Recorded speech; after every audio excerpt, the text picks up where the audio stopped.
Good morning friends, welcome to our mini blogs. সকালবেলা উঠে দেখি আকাশের মুখটা একদম ভার হয়ে আছে। সকাল সকাল মায়ের দর্শন সেরে নিলাম, তোমরাও দর্শন করো। তারপর ব্রাশটা করে নিলাম, তারপরে চলে এলাম ফুল গাছগুলোকে দেখতে। দেখো কত সুন্দর বৃষ্টি স্নাত গাছগুলোকে, খুব সুন্দর লাগছে। এই গাছটা অনেক শখ করে লাগিয়েছিলাম, অপরাজিতা, এখন ফুলও হচ্ছে ভালোই।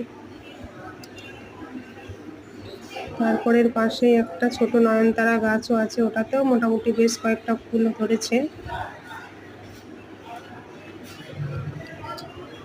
তারপরে এই জবা গাছটাও খুব শখ করে লাগানো। তারপর চলে এলাম রান্নাঘরে নিজের ডিউটি করতে। ভাত, ডাল, সবজি।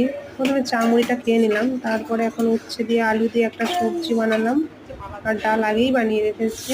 আর এখন বানাচ্ছি মাছটা।